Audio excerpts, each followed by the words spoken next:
Good evening বন্ধুরা, আশা করি তোমরা সবাই ভালো আছো। তো আমরাও ভালো আছি। আমরা ভালো বলতে আমরা খুবই ভালো আছি, কেননা আহ, আমরা কোথাও একটু যাব তো ঘুরতে, তার জন্য প্রিপারেশন হচ্ছে। তো ভালো থাকতেই হবে, যেহেতু আমরা বাইরে কোথাও যাব। তো আমরা কি কি তৈরি করে নিয়ে যাচ্ছি, কি গুছিয়ে নিয়েছি, সেগুলো তোমাদেরকে দেখাচ্ছি। এখানে এই যে নারকোল কুড়িয়ে চিনি দিয়ে মেখে রেখেছি। এই নারকোল কুড়িয়ে রেখেছি। এটা হচ্ছে ছোলা, কাঁচা ছোলা। তো এটা একটা কিছু তৈরি হবে। এখানে রয়েছে চালের গুঁড়ো। এটা রয়েছে ভাজা তিল, কেন বাড়িতেই ভেজেছি। আর এটাতে রয়েছে তাল। তো তাল রয়েছে। আর এদিকে আমরা লাগেজ গুছিয়ে নিয়েছি। এই যে দেখতেই পাচ্ছি আমার মা চলে এসছে, কালকে এসছে, কেননা এখান থেকে আমরা ট্রেন ধরবো। তো কোথায় যাব সম্পূর্ণ ভিডিওটা যদি তোমরা পাশে না থাকো তাহলে পরে বুঝতে পারবে না। আর আরও অনেক কিছু গুছাবো, এখন অনেক কিছু তৈরি করব।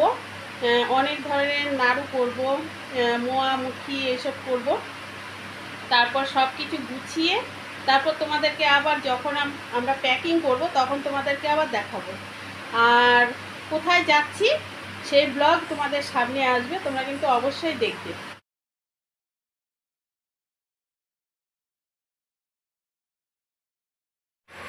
তো আবার তোমাদের সামনে চলে আসলাম। বলেছিলাম নাড়ু তৈরি করব, আরও কী কী তৈরি করব, মোয়া মুখি, সেগুলো তোমাদেরকে দেখাবো। তো সব বানিয়ে প্যাকিং করে নিয়ে একদম বসে গেছি। এবার কি কি বানিয়েছি তোমাদেরকে দেখাচ্ছি, মানে কি কি নিয়ে যাব সেগুলো দেখাচ্ছি। হাল বিস্কিট, এটাও তাই।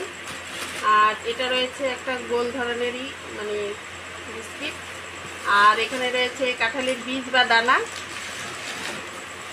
আর এটা রয়েছে বাবাধামের প্রসাদ। এখানে হচ্ছে নারকেলের নাড়ু, এটা হচ্ছে তিলের নাড়ু। আর এটা হচ্ছে আরেক ধরনের নাড়ু, কিন্তু এটা আমরা গুড় দিয়েই তৈরি করেছি, কিন্তু মুড়ির গুঁড়ো আর নারকেল দিয়ে। আর এটা হচ্ছে চিড়ের মুরকি, আর এটা হচ্ছে খইয়ের মুরকি। আর এটা হচ্ছে মোয়া, তোমরা সবাই চিনো। আর এটাতে রয়েছে খেজুর গুড়, এটা কাঁচা চিড়ে। আর এর রয়েছে কাসন্দি, গোবিন্দভোগ চাল। এইখানে রয়েছে আচার, এটা হচ্ছে রসুনের আচার, এগুলো তেঁতুলের আচার। তো কি বাড়িতে তৈরি করেছি আর কি দোকান থেকে এনেছি তোমরা নিশ্চয়ই বুঝতে পেরেছ। নাড়ু, মোয়া মুখি এসব সব বাড়ির তৈরি। ও আরেকটা জিনিস তোমাদেরকে তখন দেখেছি, তালটা গুলে মানে জাল করে রাখা হয়েছে, ওটা যেখানে যাব সেখানে গিয়ে তৈরি করা হবে। তো এখন দেখতেই পাচ্ছেন ছড়িয়ে ছিটিয়ে রয়েছে। তো প্যাকিং করে নিই, কেননা কালকে বেরোতে হবে। তো অবশ্যই তোমরা ব্লগটা দেখবে, কেননা এখন নতুন নতুন ব্লগ আসবে। আর যারা যারা একদমই নতুন বন্ধু, তো তারা আমার চ্যানেলটাকে সাবস্ক্রাইব করবে। আর যারা আমার আগেকার মানে আমার পরিবারের সদস্য রয়েছে তারা অবশ্যই শেয়ার করবে, কমেন্ট করবে। তো যাই হোক, দেখা হচ্ছে পরের ব্লগে। এই আজকের ব্লগটা এখানেই শেষ। দেখা।